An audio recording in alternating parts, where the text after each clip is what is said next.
አብ ወወልድ ወመንፈስ ቅዱስ አሐዱ አምላክ አሜን። ክቡራንና ክቡራት የእግዚአብሔር ቤተሰቦች እንኳን ለዚህ ታላቅ ጾም በሰላም አደረሳችሁ አደረሰን። አምላካችን እግዚአብሔር ስሙ የተመሰገነ ይሁን። ክብር ምስጋና ለእርሱ ይሁን። ይህ ጾም እንግዲህ አሁን የያዝነው ጾም ማለት ነው። ከዛሬ ጀምረን የምንጾመው ጾም እስከ ሳምንት ያለው ጾም ዘወረደ ይባላል። ጾመ ዕርቃል ይባላል። ጾመ ሐዋርያት፣ ጾመ ሙሴ በአራት አበይት ነገሮች ተከፍሎ ይነገራል ማለት ነው። ጾሙ ያው ታላቅ ጾም ነው። ከዚህ ከጾሙ ታላቅነት የተነሳ በአራት ወገን ተከፍሎ ይነገራል። እንደ መጀመሪያነት የሚጠራው ጾመ ዕርቃል ተብሎ ያው ዛሬ እንደሚጠራ በአሁኑ ጊዜ ማለት ነው ጾመ ዕርቃል ተብሎ ነው የሚጠራው። ከቀድሞ ግን ስንመጣ ግን ጾመ ሐዋርያት ነው የሚባለው። የሐዋርያት ጾም ነው። ለምን የሐዋርያት ጾም ተባለ ሲባል እንደ አንደኛ ምዕራፍ ወይንም እንደ አንደኛ ቁጥር የሚያዘው ጾመ ሐዋርያት ተብሎ ነው የሚያዘው፣ እንደ አንደኛ ቁጥር ማለት ነው። ለምን ጾመ ሐዋርያት ተባለ ሲባል ሐዋርያት የመድኃኒታችን የኢየሱስ ክርስቶስን ጦም የጦሙት እሁድ እሁድ ብቻ ነው የሚቀምሱት። የጌታችን ጦም ሲጦሙ እሁድ እሁድ ብቻ ይቀምሱ ነበር ይላል። በዚህ ምክንያት 40 ቀን እንዳይጦሙ ስላልተቻላቸው እሁድ እሁድ ብቻ እየቀመሱ ስለጦሙ ይችን እሁድን ለማተካካት ሲሉ 5 ቀን ቀድመው ጦመዋል ማለት ነው። የእሁዷን ምትክ ለእሁዷ ምትክ አስቀድመው 5 ቀን ስለጦሙት የቅድስት ሳይገባ የጌታችን ወደፊት ሰኞ የሚመጣው ጦም ሳይገባ 5 ቀን ስለጦሙ ይህች ጦም ጾመ ሐዋርያት ተብላ ትነገራለች። እስከ 600 ዘመን ማለት ነው። ከ600 ዘመን ማለት ከልደተ ክርስቶስ ወዲህ ማለት ነው። ከዚያ በኋላ ግን ጾመ ዕርቃል ተብሎ ተጠርቷል። ሁለተኛው ቁጥር ማለት ነው። ጾመ ዕርቃል የተባለበት ምክንያት የፋርስ ንጉሥ ኪሪዎስ ይለዋል። እርሱ ኢየሩሳሌምን ወሮ መስቀሉን መድኃኒታችን ኢየሱስ ክርስቶስ የተሰቀለበትን መስቀል ወስዶ ፋርስ ውስጥ ቀብሮታል። በዚህ ምክንያት እስራኤል አቅማተው ሲኖሩ ኋላ የሮሙ ንጉሥ ሕርቃል ሲነግስ ከሕርቃል ዘንድ ሄደው እናንተ ሁለት አካል ሁለት ባሕርይ ብትሉ እኛ አንድ አካል አንድ ባሕርይ ብንልም ከሰማየ ሰማያት ወረደ ብለን ማመናችን ግን አንድ ነውና ሂደህ የፋርሱን ኪሪዎስን ድል ነስተህ መስቀሉን አውጣልን አሉት። በዚህን ሰዓት እርሱ ምንድን ነው ያላቸው?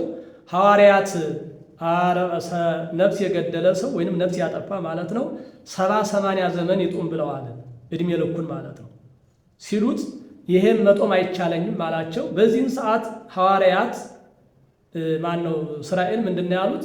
ወይንም ምእመናን እስራኤል ይህንማ እኛ እንጦምልሃለን፣ ችግር የለም ብቻ መስቀሉን አውጣልን እንጂ መልስልን እንጂ እኛ እንጦምልሃለን አሉት። ከዚህ በኋላ የሮሙ ንጉሥ ሕርቃል ፋርስ ወርዶ ኪሪዎስን ፎቃም ይላል ድል ነስቶ፣ ኪሪዎስ ነው እንደው የሚለው እሱን ድል ነስቶ መስቀሉን አውጥቶላቸዋል። በዚህ ምክንያት 5 ቀን ተካፍለው ጦመውታል ማለት ነው። በዚህ ጾመ ዕርቃል ተብሎ ተሰይሟል። ሌላው ፎቃ የሚባል ደግሞ እርሱ መከራ አጽንቶባቸው ነበር። በሮም ያሉ ነገስታትን በሮም ያሉ አይሁድን ማለት ነው። እነሱ መከራ ሲያጸናባቸው አሁንም ሕርቃልን ፎቃን አጥፋልን ሲሉት ምላሽ የሰጣቸው ያው ቅድም የተናገርኩት ነው። አንድ ሰው 70-80 ዘመን ይጡም ስለሚሉ ሐዋርያት ይህ እንዴት ይቻለኛል ሲላቸው እርሱን እኛ እንጦምልሃለን አሉት። ከዚያ በኋላ እሱን አጠፋላቸው ፎቃን። እነሱ 5 ቀን ተካፍለው ጦመውለታል። ሶስተኛ ማለት ነው። አራተኛ ጾመ ሙሴ ተብሎ ይጠራል። ጾመ ሙሴ የተባለበት ምክንያት ደግሞ ቅዱስ ያሬድ ከተናገረው ምስጢር ጋር አያይዘው ሊቃውንት ጾመ ሙሴ ይሉታል። ይህ ማለት ዘወረደ ስንል እንደውም ቅዱስ ያሬድ አሁን ስለ መስቀሉ አወጣ ብለናል አይደል? ሕርቃል ስለ መስቀሉን ሲያወጣ ቅዱስ ያሬድም ያንን ምስጢር በተመለከተ የተናገረው ቃል አለ። አይሁድ ዘወረደ እምላእሉ አይሁድ ሰቀሉ ወሚመ ያእመሩ እግዚአ ኩሉ ዘያሃዩ በቃሉ። ከሰማየ ሰማያት የወረደው ከድንግል ማርያም የተወለደው የሁሉ ገዥ የሚሆን ጌታን ባለማወቃቸው አይሁድ ሰቀሉታል። ከዋዜማው ትናንት በጾመ ድጓው ሊቃውንት በቤተ ክርስቲያን አሁን ከዚያ ጀምረው ነው የጾሙ ቀለም የሚባለው ማለት ነው። እሱ ደግሞ መስቀልን እየነካ ነው የሚባለው። መስቀል የተባለው ደግሞ ሕርቃል ከፋርስ ንጉሥ የፋርስን ንጉሥ ኪሪዎስን ድል ነስቶ መስቀሉን ይዞ ስለወጣ ማለት ነው። በዚህ የመስቀሉ በቤተ ክርስቲያን የሚባለው ቅዱስ ያሬድ ድርሰት ስለ መስቀሉ ነው። ለዚያም ዘወረደ ያለው ለዚያ ነው። ከሰማየ ሰማያት የወረደ ክርስቶስ የተሰቀለበትን መስቀል የሮሙ ንጉሥ ሕርቃል ስላወጣላቸው ቀለሙም የሚባለው ይሄ ነው። ስለዚህ በዚህ ዘወረደ ተብሏል። ዘወረደ የተባለው ከሰማይ ሰማያት የወረደ ማለት ነው። ይህንንም ከሙሴ ጋር አያይዞታል። ከመዚ ይቤ ሙሴ ጸአቱ እምትዕይንት የሙሴ ከግብፅ መውጣትና የመስቀሉ ከፋርስ መውጣት አንድ ነው ብሎ ተናግሯል።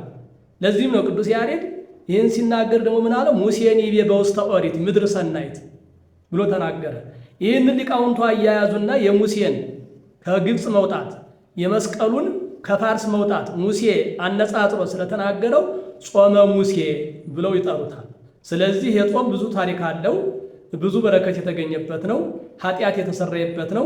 ሐዋርያት እንደውም ለሁለተኛ ጊዜ አንደኛው ለእሑድ ምትክ ሲሆን፣ ሁለተኛው ደግሞ የጌታችን የኢየሱስ ክርስቶስን ጾም መጾም ያለብን ቅድሚያ የንስሐ ጾም መጾም ስላለብን ታላቅ ጾም ነው። የመድኃኒታችን ኢየሱስ ክርስቶስን ጾም ከመጾማችን አስቀድሞ የንስሐ ጾም መጾም አለብን ብለው አስቀድሞ 5 ቀን ስለጾሙት ለንስሐም ጾመውታል ይላል።